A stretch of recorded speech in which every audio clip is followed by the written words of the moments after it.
So there are trends in solubility. We've said that water is very good at dissolving a lot of things.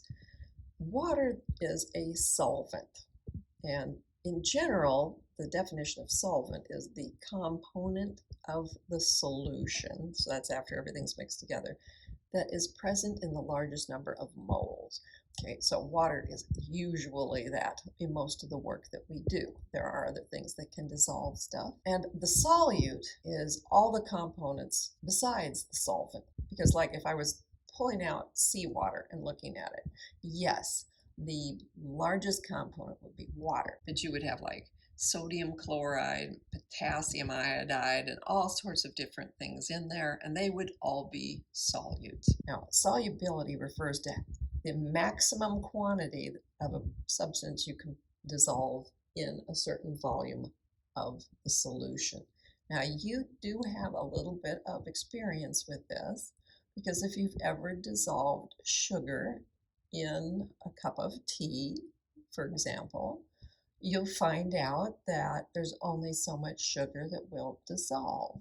If you have hot tea, you can dissolve more sugar in it than if you have iced tea, which is why, of course, that when I make iced tea, I dissolve the sugar in it while it's still hot, and then I cool it down, because if I'm careful, I can keep the maximum amount of sugar in my tea. I'm a bad person. I love sugar. Okay. Now, here's an interesting word. It's miscible. And what it is talking about is when liquid dissolves in liquid. Well, that sounds silly. Doesn't that always happen? No, and you know it doesn't, because if you go and grab some dressing for your salad out of the refrigerator, if it's an oil and vinegar mix, you'll see that it has separated, that the oil has risen to the top and the vinegar is down at the bottom, and you have to shake it up before you put it on your salad. Oil and vinegar are not miscible, but there are some liquids that are always soluble no matter what the proportion is.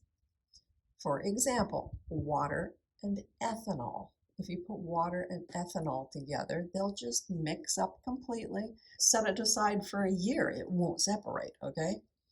On the other hand, water and gasoline, no, the gasoline's going to float to the top because it is less dense. So once again, this is showing us something about the interactions between the particles of the solute and the solvent. We're talking about intermolecular forces again. So these dipoles are very important. Water has a dipole. Ethanol has a dipole. They can mix together. Water has a dipole.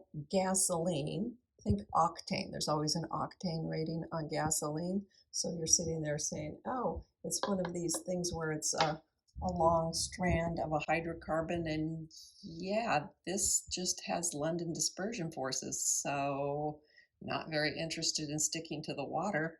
So these dipoles can induce another dipole to happen, but those are temporary. Whenever you have a nonpolar molecule, you're only going to be able to create a temporary dipole. This does, however, explain why oxygen is slightly soluble in water, because oxygen, that's diatomic oxygen, it's got that perfect covalent bond going on, and it's sure not polar, but a temporary dipole can be created within it by the dipole of water, and so a little bit of oxygen will dissolve in water. And it's a good thing too, because otherwise there would be no fish. So we're always looking at a competition between the different intermolecular forces.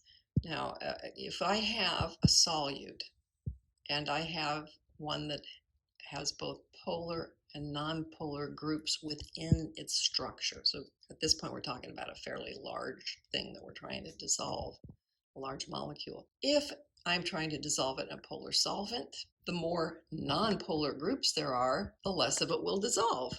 That makes sense. The polar solvent would prefer, it would be much easier for it, to dissolve something that had a lot of polarity as well. So if there's more nonpolar groups, it's going to be less likely that I can dissolve it with a polar solute.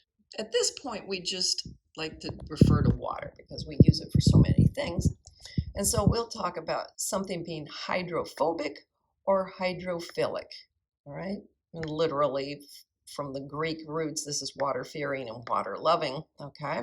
And that just comes about depending on whether I have mostly non-polar groups or I have a lot of polar groups because the water's polar. What we like to say is that like dissolves like. If I'm trying to get out a stain that is very, very greasy, I'm going to want to use some sort of a solvent that is based on hydrocarbons because it's going to be London forces that are going to help move it out. And that's part of the reason why you end up going to the dry cleaners sometimes to get something clean. Now, I've given away some of this already, this question. Which of the following four have only limited solubility in water? I gave that away here with the oxygen, right? I did this one on the previous slide. I said the oxygen has this perfect covalent bond going on, and so it's nonpolar, extremely nonpolar. You're not going to be able to dissolve very much oxygen in there. But the fact that I said it was because it was very nonpolar gives us a clue as to what we're going to look for within these. I'm going to look at the hydrogen fluoride and I'm going to say, oh, that's very polar. And not only that, I know that's called hydrogen bonding when hydrogen is attached to nitrogen or oxygen or fluorine. So this has hydrogen bonding. Water has hydrogen bonding. So this is going to dissolve very easily. How about ammonia? It's polar and hey, hydrogen bonding again. That's going to dissolve very easily in water. How about the carbon tetrachloride?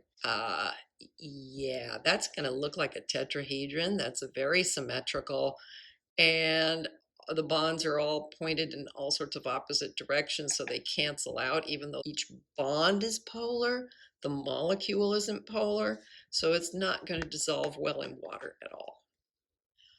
So this slide explains it a little more, just what I said before.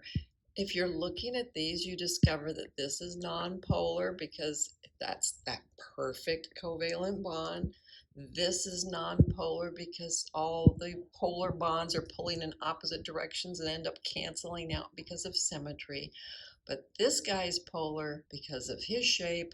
He's got this trigonal pyramidal shape going on, and the more electronegative is up top. Hydrogen fluoride, fluorine is so electronegative that this is a very polar molecule.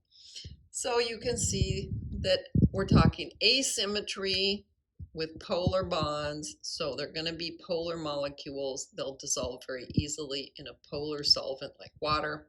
And they also have the hydrogen bonding going on because hydrogen bonded to nitrogen, oxygen, or fluorine, nitrogen and there's fluorine, result in hydrogen bonding.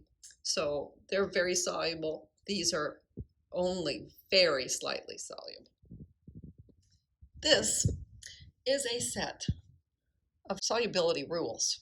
You will find various sets of solubility rules out there in the wild, okay? And what we're trying to do is talk about ionic compounds, and we want them to dissociate in water. We're always talking about water when we are talking about the solubility rules. Now, it turns out all compounds that start with the alkali metals and that start with ammonium ion are soluble. Oh, I like that, all. All is a very good thing to see. The second rule is all salts involving nitrate, acetate, perchlorate, and chlorate are soluble. Okay, those are nice. Both of them said all. The first one was always talking about cations, and the second rule is talking about anions. Now, let's go on because they're going to get worse because we're losing the word all now. Chlorides, bromides, and iodides are soluble except, okay, so this is with exceptions. Now let's look at the periodic table for a minute so that we can try to remember what's going on with this. Chlorides, bromides, and iodides. Okay, so that's a set right here in the halogens. Okay, and you'll see it stops here because we start getting to a semi-metal instead of a non-metal. So, okay, most of them are soluble, except, and what are the exceptions? If it's combined with a silver ion, a lead in the +2 category, Or, whoa, what's that? Well, that's mercury, a diatomic ion. Oh my gosh, well, that's weird. Okay, you're not going to come across that very often, but it is an exception to this rule. So almost all chlorides, bromides, and iodides are soluble, but we have the exceptions we have to deal with. Salts containing sulfate, again, most of them are soluble, but there are exceptions, and now there's even more exceptions. Oh my goodness, how nasty is that? Okay, well, let's look at the exceptions. If you look at the exceptions, you'll see the silver is in both of these, that the mercury is in both of them, and that the lead is in both of them. Okay, that helps. Now, what about these other three that got added? It's barium, calcium, and strontium. Here's barium, calcium, and strontium. They're all right here in a group again. Okay, good. I'm glad to see that at least the exceptions are not here, there, and over there. And then these are talking about how things are soluble. This is now going to start talking about things that are not going to dissolve. So basically, hydroxides, things with an OH group at the end. Sulfides, just an S combined with an S, are not soluble, with exceptions. Well, what are the exceptions? Oh, well, the group 1 and the ammonia. Well, yeah, we said those were all soluble, so we can't go back on that, right? Okay, so that's fine. And then weirdly, the calcium, strontium, and barium is back, but this time it's as telling you that it will dissolve instead of that it won't dissolve. Okay, that's odd, but okay, I'm still looking at a grouping that I can find on the table pretty easily. And then salts containing phosphates, carbonates, oxalate, I think that's right, oxalate, chromate, sulfite, and oxides are not soluble. Oh, with the exception of what we set up here, group 1 and ammonium compounds, because those were all soluble. So again, we can't go back on our first rule. There you go. That's the solubility rules that I want you to understand, write down, mark up a periodic table so you see where the exceptions are, because you might need to know. I say, hey, here's a compound. Is this soluble?